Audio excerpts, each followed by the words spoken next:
Imperial Uncle. Chapter 44. The reason why I feel as though I know this person is because he has a figure that looks vaguely, almost exactly like Yun Yu's. But I know after one look that he's not Yun Yu. There's just a feeling of resemblance.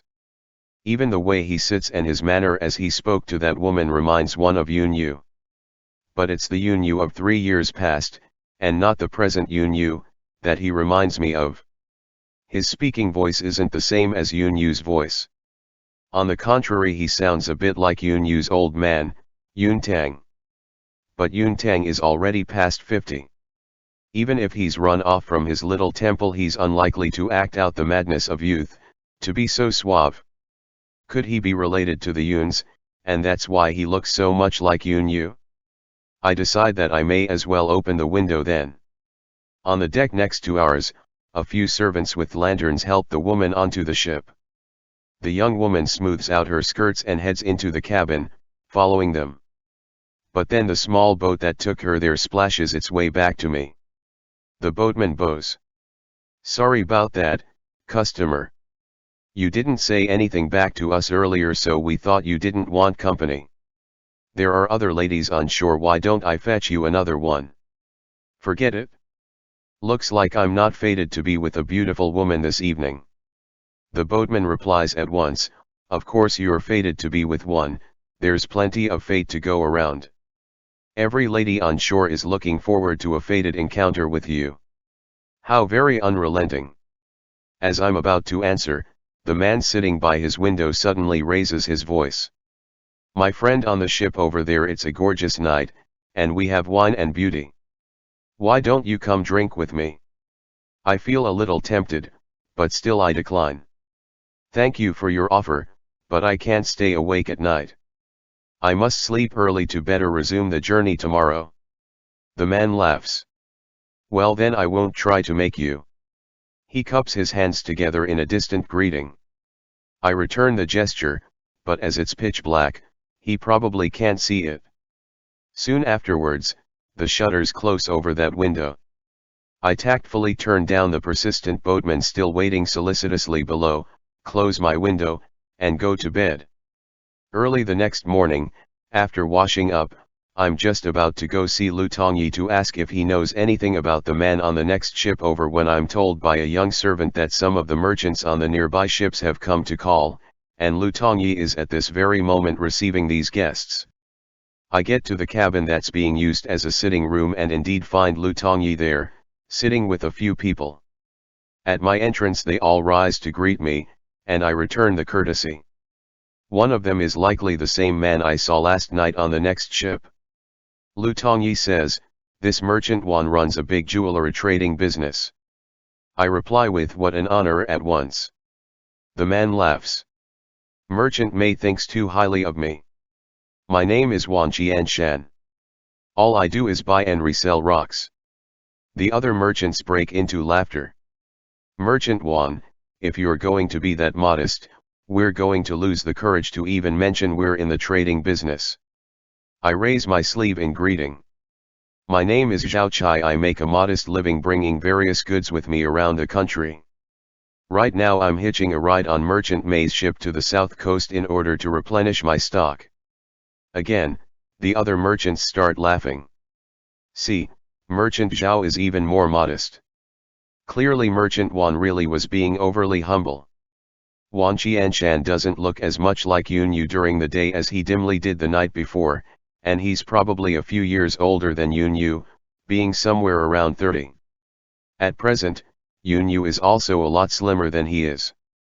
Wan Qianshan is an expert at keeping a conversation going, and he seems to carry around an air of freedom. He's sure to have come from an extraordinary background and is not your everyday merchant. In some aspects he seems to resemble Yun Yu, and yet in a detailed examination, he doesn't look like Yun Yu at all. At rest, his eyes are always smiling, making him look easy to approach. However, his fondness for exquisite clothing and ornaments does make him resemble Yun Yu somewhat. I figure that my constant scrutiny of Wan Qianshan may rouse suspicion, so while I scrutinize him some more, I say to him, "Merchant Wan, you must be the man who invited me to drink together last night. Realization dawns on Wang Qianshan. Oh, so Merchant Zhao was the gentleman who didn't even answer when a beauty was knocking on his window last night. He gives the folding fan in his hand a little shake. It is precisely because I wanted to get to know the friend I met last night that I came to call this morning.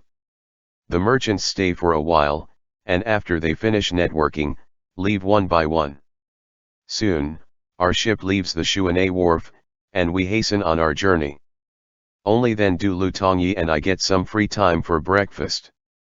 The cook on Lu Tongyi's ship is quite impressive, serving up plain congee, some side dishes and 2 plates of steamed jiaozi, everything beautifully made. I ask Lu Tongyi, who do you think the Wang Qianshan that was here earlier resembles? At first glance he looks a lot like Assistant Minister Yun. You're right. Last night, when I first heard his voice, I thought he sounded a little like Yun Tang as well. While we're on the subject, I relate what happened last night.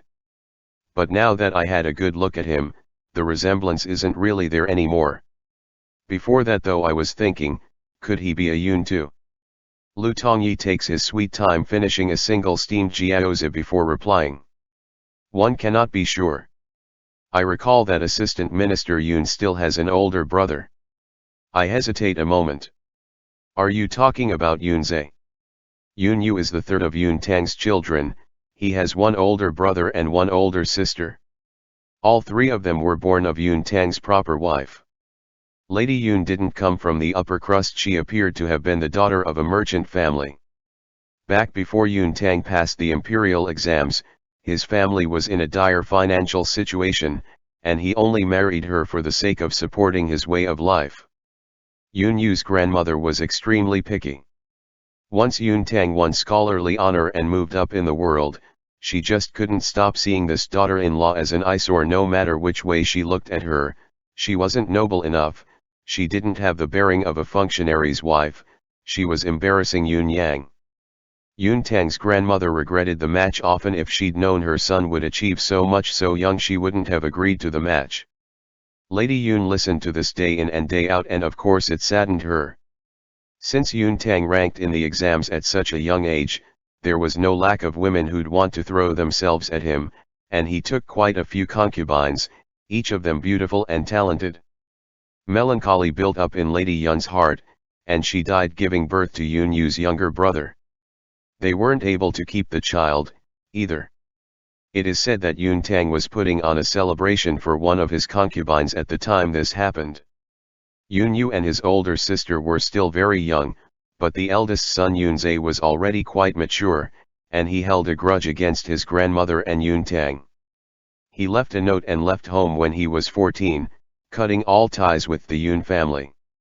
There had been no news of him since. At a quick count, he would be about the same age as Wang Qianshan. If Yun Zhe had gone to stay with his maternal grandfather, it would make sense for him to be running a business right around now. But I don't think Yun Tang's wife was a Wan. Maybe he means to hide his identity. Lu Tongyi says, I heard Wang Qianshan say earlier that he's heading towards Yangzhou on business. We're going to share the same route for most of the way. We'll have lots of chances to find out about him if you want to. There's no real point in probing. Even if he is Yun Zhe, firstly he wouldn't commit treason, secondly he wouldn't be out for revenge for Yun Tang's sake, thirdly this is their family's private affairs. I just got a bit curious when I was struck by the resemblance last night, that's all. Lu Tongyi smiles a little smile, and doesn't say much more. Sure enough, later, when I go onto the deck for some fresh air, I spot Wang Qianshan's big ship not too far away. I have no plans to find out more about him, but when evening comes around and it's time to lay anchor for the night, Wang Qianshan comes to us on his own with an invitation for dinner and drinks. Wang Qianshan has been transporting goods along the waterways for years, and he's become well acquainted with all the wharves and port towns. The banquet is hosted in his own ship but he's hired all his cooks from ashore. The cabin is so brightly lit as to be as bright as day, the tables are laden with dishes, and there are even beautiful women there to play the qin and pour wine for us. in clothing that barely covers their breasts. I haven't seen such an ostentatious show of wealth in 3 years. Somehow I'm so overwhelmed by the lot of them that I end up getting a bit dizzy. In contrast, Lu Tongyi seems as calm as ever. 2 young women cling to him, leaning on him this way and that, touching him this way and that. All the touching is making my face twitch, but he just keeps drinking like nothing is happening. Wan Qianshan tells us, "Wait, I know a nice place to go to, let's all go together and enjoy ourselves." I firmly decline. I can't even enjoy what's already here. I'm afraid I can't possibly bear whatever this nice place has to offer. Wan Qianshan narrows his smiling eyes. What harm is there in hearing what's nice about it first? And he leans closer to Lu Tongyi and I with a conspiratorial expression while he lowers his voice. One of the bathhouses in the city just got a few Japanese beauties. Their massage techniques are quite another thing. Wouldn't it be a shame if we don't try it at least once? End chapter. Imperial Uncle. Chapter 45. His mention of Japanese beauties does shake my resolve somewhat. 4. The longest time I've been hearing about how Japanese women are obedient by nature, and how they would do anything men ask of them, that they have a certain submissive appeal when compared with the women from our Middle Kingdom. Years ago, my gang of imperial nephews once proposed procuring a few with which to amuse themselves. Kilai even told me while rubbing his hands together that he'd find me some Japanese young men for a change of pace. Unfortunately, we happened to have this idea while the moral purity faction got busy admonishing the imperial family for its extravagance, and in the wake of His Majesty's edict, all these young Japanese men and women vanished like a mirage. I suppose it can be counted as one of my past regrets. I never thought that today I'll get the chance to fulfill this wish. Wan Qianshan offers, "Why don't I foot the bill and we consider it expanding our horizons?" "I can't let you do that. Merchant May and I already partook of your banquet. In any event it should be my turn to host our trip to the city." Wan Qianshan smilingly rubs his hands together. "Well Zhao, if you're going to say that, you're as good as agreeing to go. And since you've offered to play host, it will mean you really can't back out now." I assent to his assertion, but as soon as the words leave me I realized I've accepted too hastily. Lu Tongyi probably wouldn't go to a place like that. I'm just about to ask, but Lu Tongyi is already smiling. "I suppose I'll be taking advantage of your goodwill as well then." I'm a bit surprised. I never thought he'd actually go. Though it's clear to me that establishments featuring courtesans must be familiar to him, as he has spent many years at court and some years running a business on top of that. Even so, I just think he'd be out of place. The bathhouse Wan Qianshan speaks of is called Fragrant Gardens, right on the main street of Dongping, the city on the shore. Wan Qianshan takes only 2 servants with him, and it doesn't take long after going ashore for us to reach its doors. Dongping's markets are much like Shuanghe's, but since the city is a bit bigger, its main street is even more prosperous than that of Shuanei. Next to Fragrant Gardens there are more bathhouses still, but none with a facade as magnificent. As soon as we come in, an attendant brings a couple of sashaying foreign women in midriff bearing dudu to solicitously welcome us, offering up a book filled with diagrams of the baths for us to choose from. According to the diagrams, there's one single great bath in the Great Hall called the Fragrant Pool, suitable for ordinary guests to share.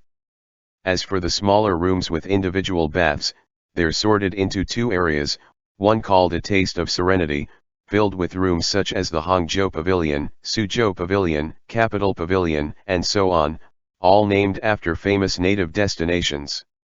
The other is called an Appreciation of Delight, and what's inside are rooms of Persia, Korea, Java, and so on, each decorated in a foreign style. There's even a room for Nahe.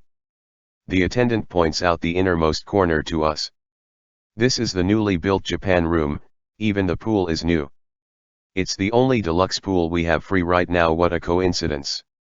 I ask, how many baths does one room have? Just the one. But don't worry, sir. It won't feel cramped even if you add 3 more people. The deluxe Japan room is tastefully furnished and partitioned into an inner and an outer room. There are chairs, a table, and a daybed in the outer room, the table set with tea and fruit, and a finely woven bamboo mat is spread over the daybed. Though the hanging calligraphy on the walls didn't come from any old master, they managed to add some degree of elegance to the space regardless. 5 young ladies are kneeling next to the door, and they bend at the waist to greet us.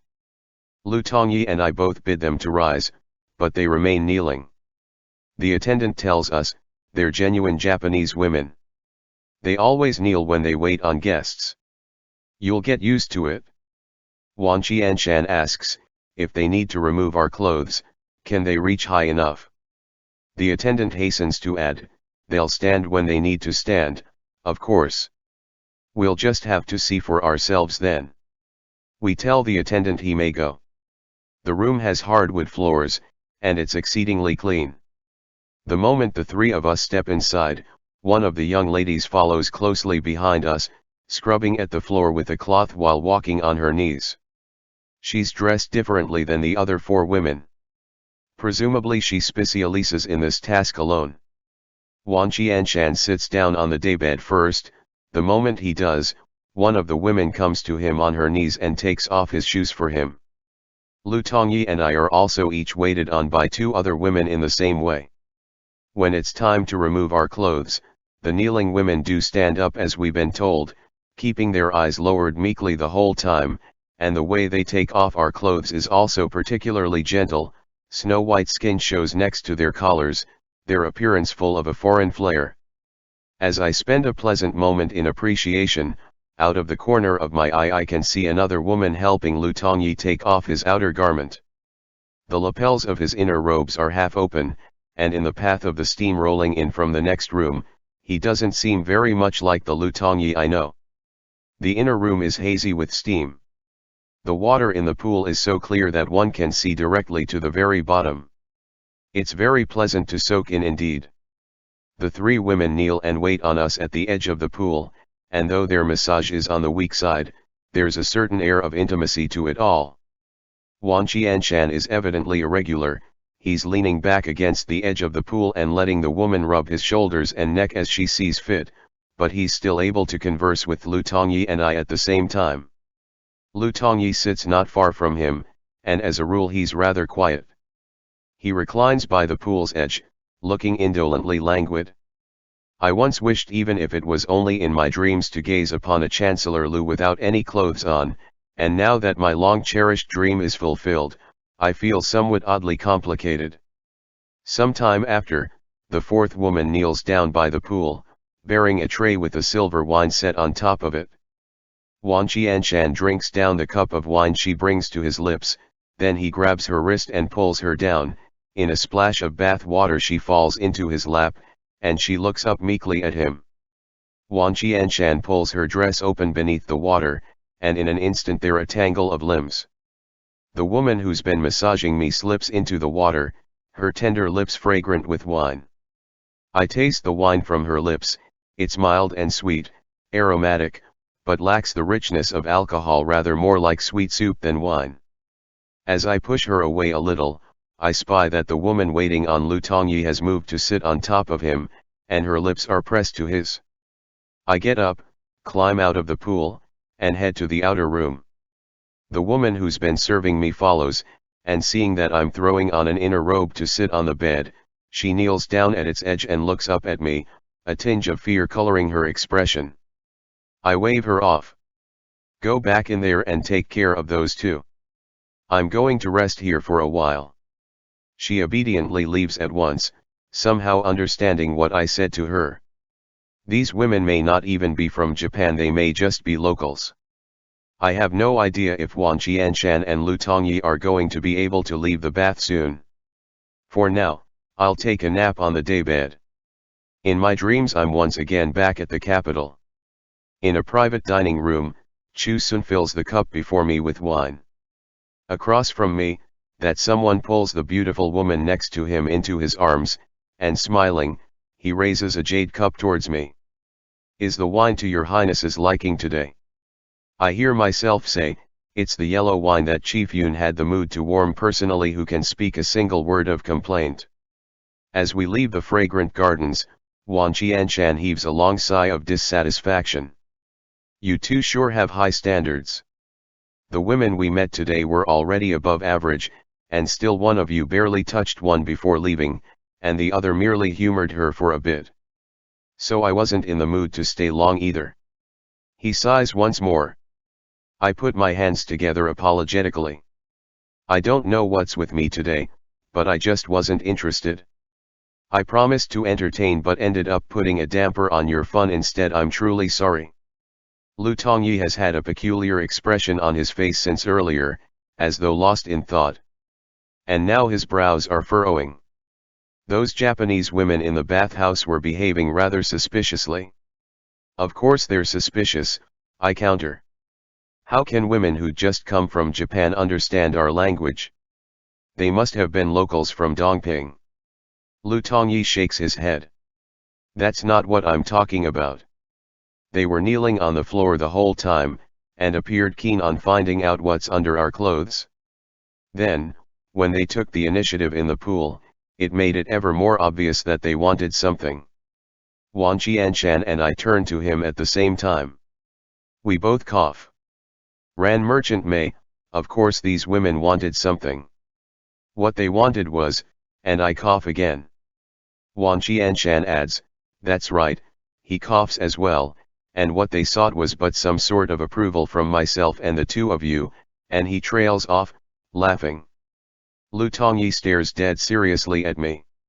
Did you really not notice that those women were intentionally inspecting our bodies? I thought the reason you left earlier was because you realized it. He's not speaking all that loudly. I subconsciously look around the area. Good. Looks like no one heard him. Wan Qianshan laughs heartily. May, you're such an amusing person. You're right. Unfortunately, we didn't satisfy their wishes. They must be so very disappointed. Lu Tongyi's brows are still tightly knit together. That's not what I meant. I meant that those women really were. Before he finishes speaking, my steps have already come to a halt. Ahead of us, someone is pacing unhurriedly out of an alleyway, stopping 10 paces before us. The lamps are so brilliantly bright they dazzle the eye. The street is filled with a cacophony of voices. He looks in our direction with his hands clasped behind his back. Imperial Uncle, were the Japanese women to your liking? End chapter. Imperial Uncle. Chapter 46. In a corner of the hallway within the cabin, Lu Tongyi turns to me, and asks in a whisper, how does one accommodate him? I give the half-open door a glance. Just avoid the food he abstains from. You probably know what it is. Lu Tongyi forces a smile. How would I know? That's why I came to ask you for advice, Merchant Zhao. I reply quietly, Rancy, you must have attended many banquets with him and I trust you've welcomed him many times at your estate, no? The Lius have produced generations of high-ranking officials, even an empress once. They belong to the moral purity faction and are steadfastly loyal to the throne. Not to mention that Lu Tongyi and Kijhe once plotted together against the old band of traitors led by yours truly. Though the depth of their friendship could never be as strong as what's between Yunyu and Kijhe, he must at least know something of Kijhe's preferences and his moods. To tell the truth, in the past my family had been blessed with imperial favor and possessed some knowledge of the former emperor's preferences, but this one is not like his forebears. I've never had him in my house, and as I only attended banquets with him on very rare occasions, it's hard for me to know what he likes and what he tends to avoid. I used to hear a lot of talk in private about how Kijhe is stronger than his father in every single way, excepting that he does not match the former emperor in living simply and modestly, and I agree with this assessment as well. When it comes down to it, the Dowager Empress is the one to blame. She's a finicky woman herself and coddled her son so much he's become picky about everything. Way back when Kijhe was still the heir apparent, whenever he came over to my estate the entire household would act like they were meeting an enemy at the gates, and dared not allow anything to go amiss. What he sat on, what he ate, what he used, not a hair could be out of place. Ultimately we thought we may as well set aside the room between the main hall and the side hall, and fixed it up as a resting place for the heir apparent whenever he came over. Speaking of which, Kij had quite the list when it came to things he avoided. As I recall, the Prince Hawaii estate kept a ledger in fine and densely written script filled to the edges with all the things he wouldn't eat, wouldn't use, wouldn't touch. I did hear that once he grew to adulthood he changed a lot of these ways to fit his wise emperor image. That's why I don't even know what he does or doesn't avoid anymore. What I can give Lu Tongyi is nothing more than an approximation. When it comes to scallions, ginger, garlic, and stuff like that, use them as needed during the cooking, but once the cooking is done, the dish must be picked clean of every last bit of chopped scallion and ginger. With fish, he only eats fish cheeks and the side belly, there mustn't be any bones. Go light on the seasoning, and it's best if it isn't spicy at all. It's late at night, so he won't want dessert. Lu Tongyi memorizes everything and goes to instruct the galley himself. I turn back to that room with the half-closed door. Kij is having a conversation with Wan Qianshan. Profit margins are really high in the fabric business, but there are so many palms one must grease along the way. When I first started out I took a long time considering it, but in the end I chose to peddle stone-made items instead. Now, someone like your uncle, who'd sell anything well, that requires a much broader mind altogether. I don't really have a hand in the business. My uncle does everything. With your aptitude, you'll excel your elders in a couple of years if you try. Wan Qianshan turns to me and laughs. You don't mind me saying that, do you, Merchant Zhao? Of course not. On the contrary, when you say that you're speaking too highly of me, Merchant Wan. I had thought both Wan Qianshan and those likely fake Japanese women were Kij's spies, but judging by the way they're speaking with each other now, that doesn't look to be the case. If Wan Qianshan was a spy, surely Kij wouldn't put on a show with him right here. I step into the room. The galley is preparing a late meal. It'll be ready quite soon. Ever tactful, Wan Qianshan gets up to go. Aya, it's getting rather late.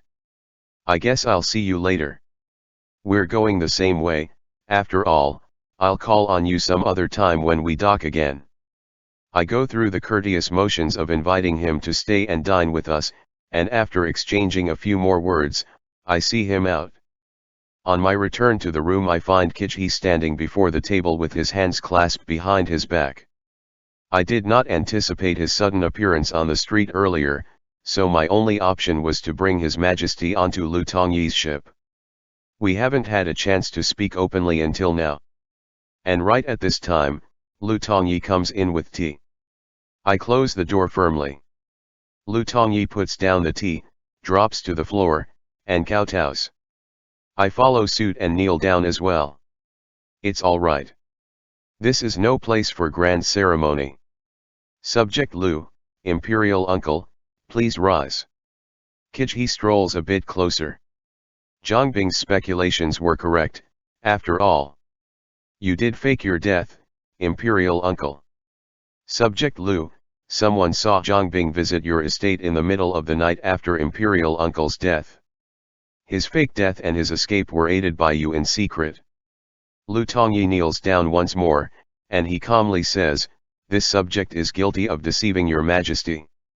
It is a crime deserving of the death penalty. I rush to interrupt him. Your majesty, in regards to faking my death, the servant was the one who put on an act in front of Chancellor Lu on purpose to take advantage of his confusion. I'm solely responsible for what happened afterwards. It really has nothing at all to do with him. Kij breaks into a smile. Subject Lu, that house in Suzhou's Celery Lane is yours, isn't it? Celery Lane?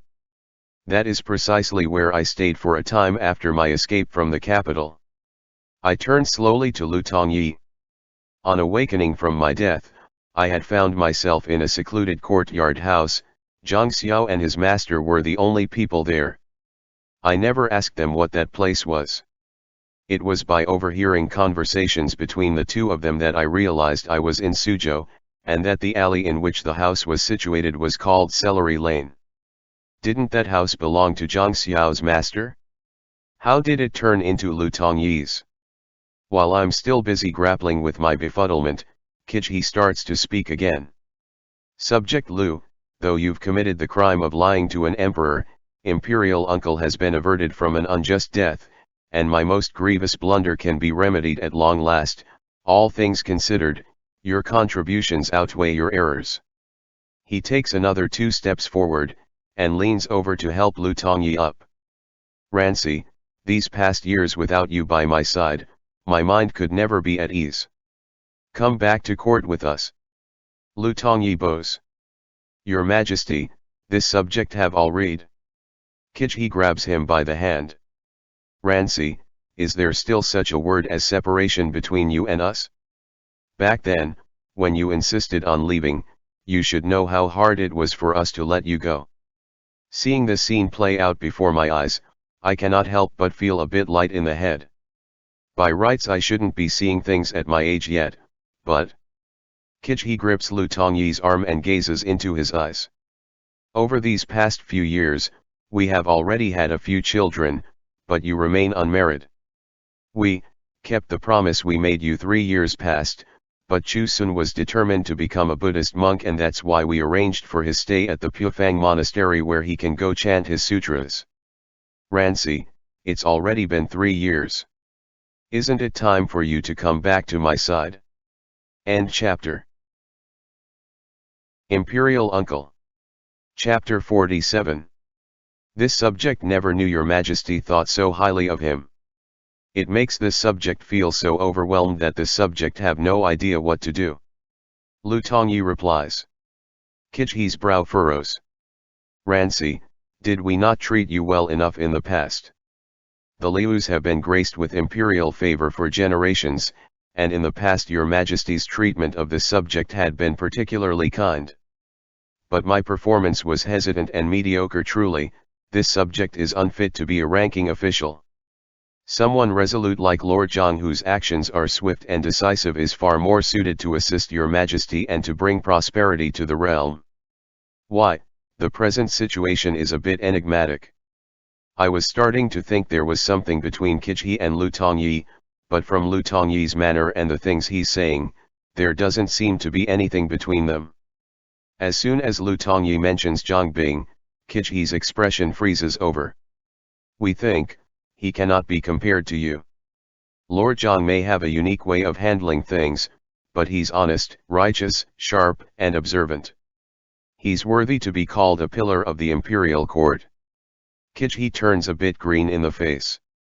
Never mind. We understand perfectly well which position someone should be in. To head the Ministry of Justice or the Court of Judicial Review, Zhang Bing is plenty. Having to stay in the position of Grand Chancellor, he's having a hard time of it, and we are having a hard time watching him do it. Seems Kitten wasn't exaggerating.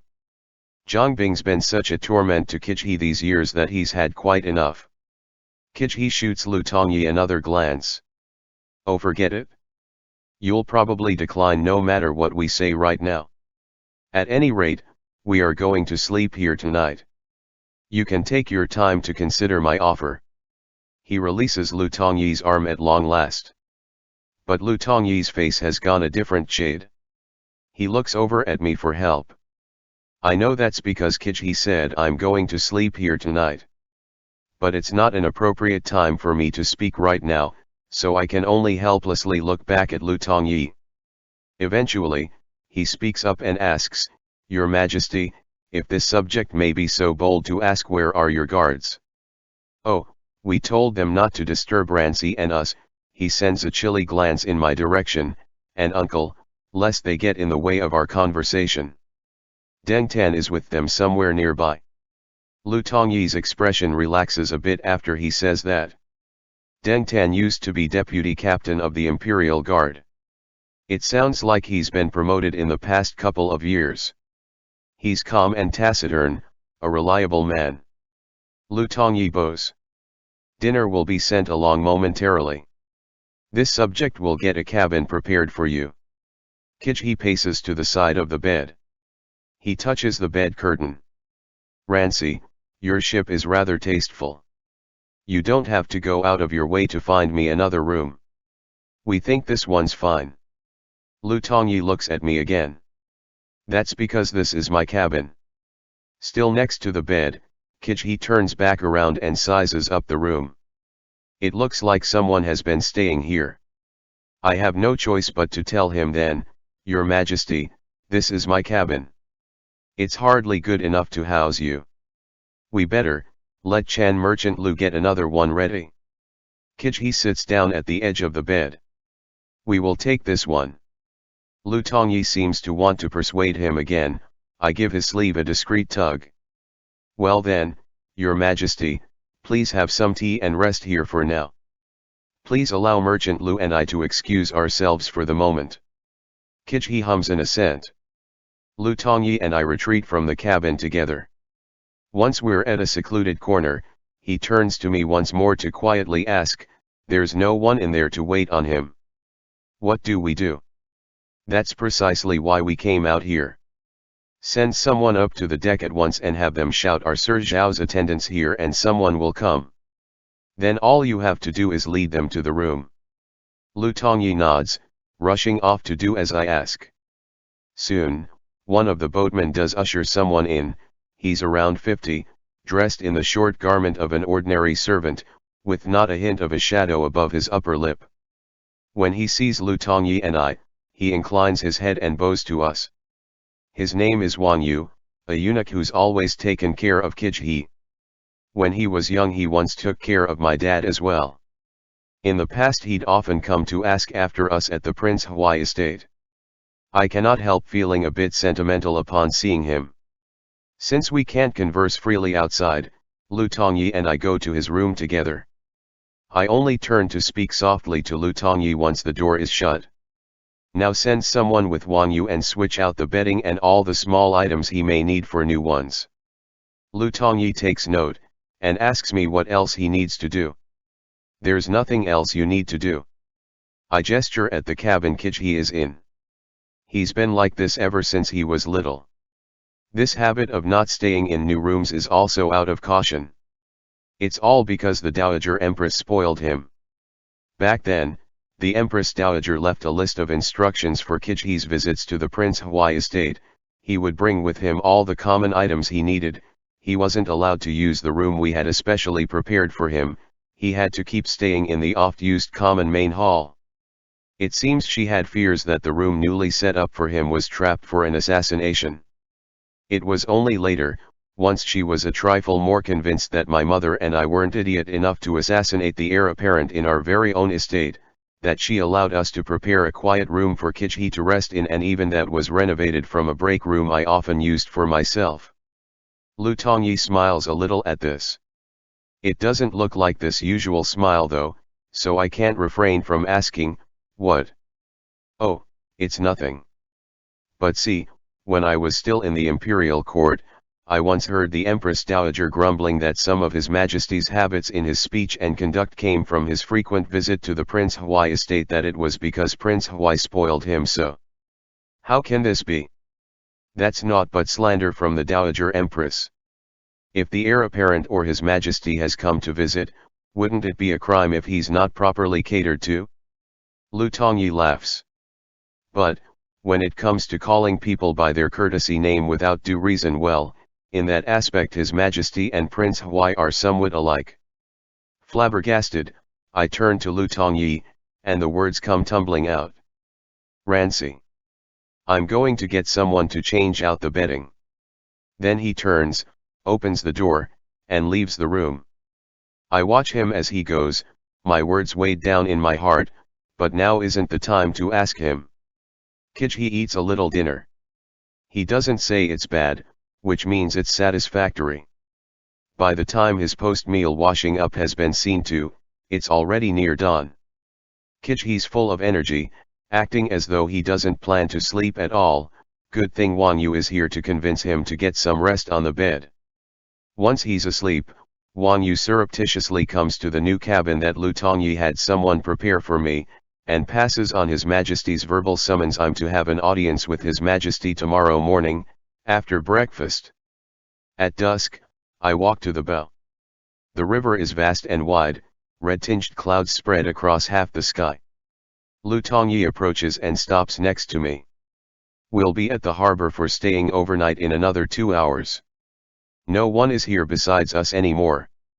I turn to look at him. Rancy. Lu Tongyi turns to me. I'm calling you that because I'm not asking this question of Merchant Mei. But calling you by your former title doesn't feel appropriate, and calling you directly by name without an honorific seems a trifle rude. I hope you don't mind, Rancy. Lu Tongyi seems taken aback for a moment, then he breaks into a faint smile. I see you're still thinking about what I said as a passing jest last night, Merchant Zhao. A name is but a name and nothing more, there's no need to quibble about such details. Please go ahead and say what you want to say. In the rays of the sunset, his appearance gives off a different feeling than usual. I recall how I once spoke wistfully of the sunset to him, even that is such an old story it's nearly fit to be buried. Calling it asking a question doesn't seem right either. I took some time considering it, and I just didn't know how to start. About what happened in Celery Lane. I have no idea what that was about. I don't know how you helped me, Rancy, nor why you helped me. Regardless, thank you. I do not emphasize the words thank you too much, but they are the weightiest words I've ever spoken. Lu Tongyi stares blankly at me for a beat before he answers, maybe some words are better off laid bare in the open. His Majesty summoned Your Highness for an audience today, and I have no idea what was said at your meeting. Your Highness, will you let me tell you the story of what happened back then, from the beginning to the end? I heave a sigh. And you still won't call me Chenjun, Rancy. Prince Huai is dead and gone. What's the harm in calling me thus? Lu Tongyi seems startled, and I discover that his appearance is improved with bafflement. There's an air of domesticity to him.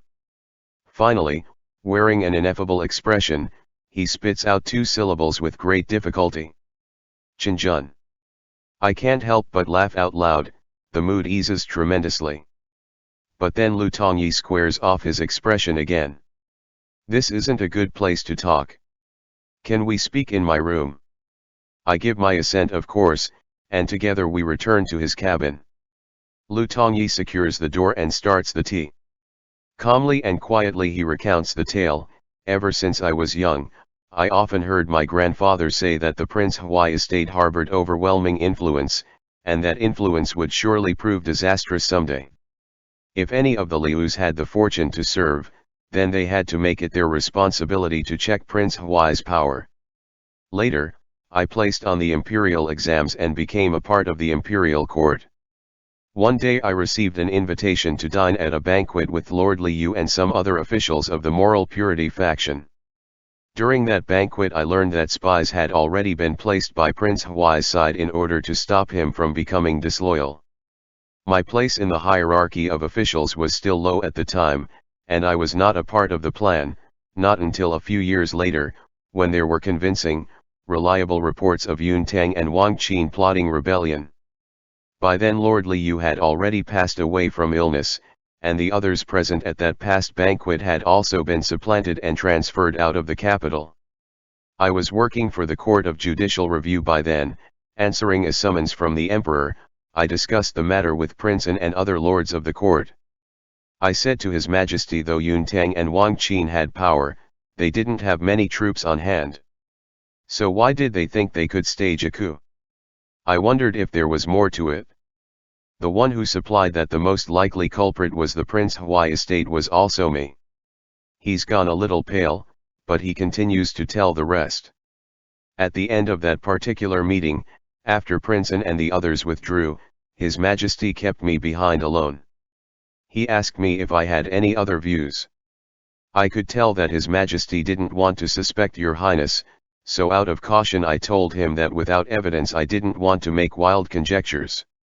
His Majesty replied then and said that he could already be sure. Then he had me meet with a person.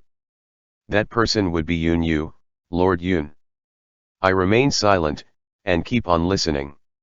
It was then that I became aware that Lord Yun didn't share his father's political views. This was something that only His Majesty and I knew about. His Majesty had already seized evidence of Yun Tang and Wang Qin's guilt, only the power behind the estate of Prince Huai remained uncertain. Lord Liu used his own daughter, left her by your highness's side as a secret agent, but she was unable to find conclusive proof after years of investigation. So I said to this Majesty, I've long heard that Prince Huai doesn't like women, shouldn't we switch to some other avenue to find evidence? I recall that right after I said those words, Lord Yun smiled, and said to me, what a malicious ruse that is. Then he turned to His Majesty and said, looks to me like Lord Yun may be expected to become a pillar of the imperial court.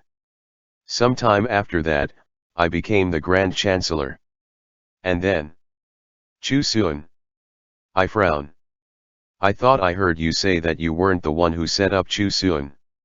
Lu Tongyi laughed sarcastically. But the end result was just the same as if I'd set him up myself. Chu Sun was once a slave at the provincial examination hall. He could tolerate the beating and the humiliation no longer and threw himself into the river. By a coincidence he was found by me. I often gave him books to read, and even the Qin was something I taught him. He was smart and courteous.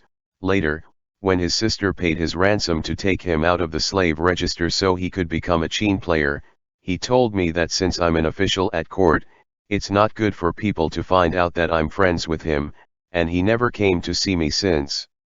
After that, when I found out he became someone close to your highness, I sought him out, and Lord Yun has also run into us. And that's how the incident of Yun Yu intentionally making Lu Tongyi and Chu Sun play a duet ever happened. Lu Tongyi continues, Chu Sun helped me collect a pile of evidence against your highness. Lord Yun once said something to me that cut me to the core. I always act all virtuous and noble, manipulating others for my purposes, and I didn't even have the guts to bloody my hands to prove my allegiance. I look aghast. Was that assassination attempt something you arranged with Yun Yu as a mark of your bloody allegiance, so Yun Yu could win my trust? Lu Tongyi keeps narrating. Then after that, it's about how best to capture your highness. I didn't arrange for a spy. I asked Lord Yun to arrange for one. He set himself up as the spy, and finally, during the rebellion, he arrested your highness. It wasn't my turn on the stage until the interrogation. Back then, your highness would admit to anything, would confess to anything, but something about it didn't feel right to me. Aside from Lord Yun and Prince An's testimony, we had no other proof of your guilt. This isn't the trail a conspirator would usually leave behind. And besides, your highness admitted to far too much. Lu Tongyi finally looks up at me, his gaze seemingly entirely empty. Your highness said you wanted to see me, and I thought there'd be some clue. I never imagined I would walk in to find your highness taking lethal poison in front of me. The fingernails on his right hand, holding his teacup, are starting to turn a shade of blue-white, but he manages to force out a weak smile. That's why, even if I did do something in regards to Celery Lane, your highness don't have to say anything to me. If your highness truly died in that moment, then even if I took my own life I'd still be too shamed to face the court of the underworld. Lu Tongyi raises a hand to press at his forehead. The reason why I never brought up any of this to your highness is because I was running away from having to confess to the entire story. Maybe over our daily interactions, you've been thinking that I put on an act. The truth is, I don't know how to act. Out of this whole incident, I'm the most despicable villain of them all. I cannot help but exclaim, Rancy, you. Lu Tongyi carries on, maybe that's the kind of people my family tend to produce, always going on and on about how loyal and good we are, but we're far more terrible than those they call cunning and evil. My ancestor once swapped a young emperor with his twin, over nothing but for his own selfish views. The real second emperor of our dynasty hanged himself in that very cell your highness was held in. When my grandfather was chancellor, he made things difficult for the former Prince Huai again and again. And now, there is myself. I'm neither a devoted subject of the throne, nor am I a Confucian gentleman with nothing to hide. When all's said and done, even I don't know what I am. It's because I couldn't stay at the imperial court any longer that I resigned, to wander without meaning, to change my name and become a merchant. Lu Tongyi raises his cup. Merchants are full of deceit and seek naught but profit, it's probably a better fit for my nature. And he knocks back the tea in his cup as though what he's drinking is wine. End chapter.